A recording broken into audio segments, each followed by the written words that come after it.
Hi ರೀ, ನಮಸ್ಕಾರ ರೀ. ಇವತ್ತು ನಾನು ಉತ್ತರ ಕರ್ನಾಟಕದ ಪುಂಡಿ ಪಲ್ಯ ಮಾಡಿ ತೋರ್ಸಾತೀನಿ ರೀ. ಬರೀ ಹೆಂಗೆ ಮಾಡೋದಂತ ತೋರಿಸ್ತೀನಿ ರೀ. ಇಲ್ಲೊಂದು ಕುಕ್ಕರ್ ತೊಗೊಂಡಿನಿ ರೀ. ಪುಂಡಿ ಪಲ್ಯನ ಚಲೋ ನೀರು ಒಳಗೆ ತೊಳೆದ್ಬಿಟ್ಟು ಇಟ್ಕೊಂಡೀನಿ ರೀ.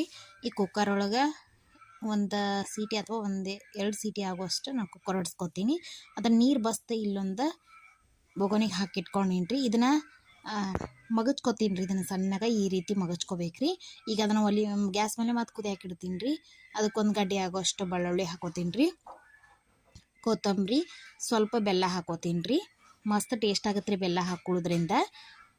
ಹಸಿ ಖಾರ 1.5 ಚಮಚದಷ್ಟು ಹಸಿ ಖಾರ ಹಾಕೊಂಡೀನಿ ರೀ. ಒಂದು ಅರ್ಧ ಸಣ್ಣ ಚಮಚಲ್ಲಿ ಒಂದು ಅರ್ಧ ಚಮಚದಷ್ಟು ಜೀರಿಗೆ ಹಾಕೊಂಡೀನಿ ರೀ.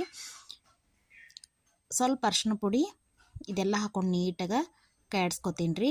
ಶೇಂಗಾನ ಒಂದು 15 ನಿಮಿಷ ನೆನೆಯಿಟ್ಟಿಟ್ಕೊಂಡಿದ್ದೆ ರೀ. ಆ ಶೇಂಗಾ ಕೂಡ ಹಾಕೋತೀನಿ ರೀ. ರುಚಿ ತಕ್ಕಷ್ಟು ಉಪ್ಪು ರೀ.